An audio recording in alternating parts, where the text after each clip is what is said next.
Tu me l'amènes. Mais où l'as-tu prise? Et comment? Elle était en train d'enterrer le mort.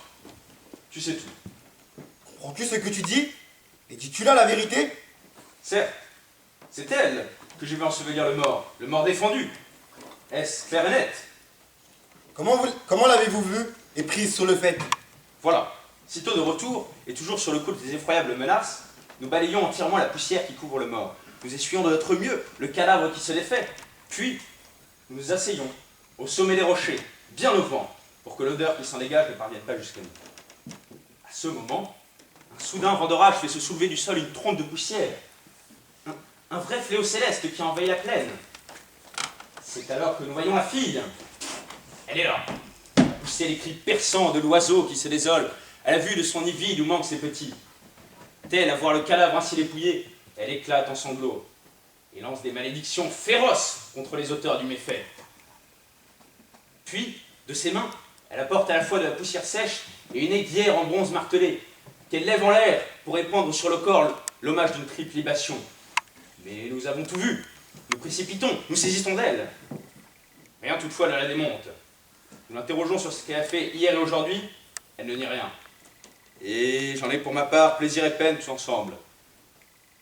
Se tirer soi-même d'affaire, c'est un plaisir évidemment, mais jeter les siens en malheur, c'est chose dure aussi.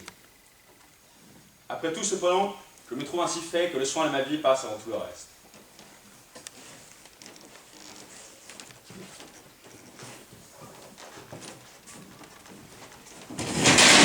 Toi là, qui baisse ta tête sans me regarder. Toi, parle! Tu avoues ou tu nies les faits? Je l'avoue, je l'ai fait, je n'ai ni rien. Réponds-moi un mot. Tu savais qu'un édit officiel, lu publiquement, interdisait ce que tu as fait? Bien sûr, je le savais, tout le monde était au courant. C'est une loi, ma loi. Mais malgré tout, tu as osé passer outre? Oui, car cet édit, ce n'est pas Zeus qui l'a fait lire sur nos places publiques, ni la justice qui siège sous la terre avec les dieux d'en bas. Je pense que tes édits sont sans valeur face aux règles qui nous viennent des dieux et qui sont là depuis toujours. Je savais que j'allais mourir. Et si je dois mourir avant l'heure, tant mieux pour moi, je te le dis. Elle a le caractère de son père, la fille sauvage d'un père sauvage. Mais sache bien, toi, que ces volontés si dures sont celles justement qui sont aussi le plus vite brisées. Il en est pour elle, comme pour le fer, qui longuement passé au feu, cuit et recuit, se fend et éclate encore plus aisément.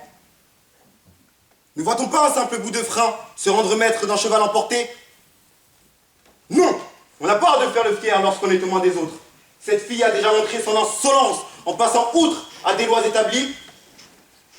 Et le crime une fois commis, c'est une insolence nouvelle que d'en s'en vanter et de ricaner.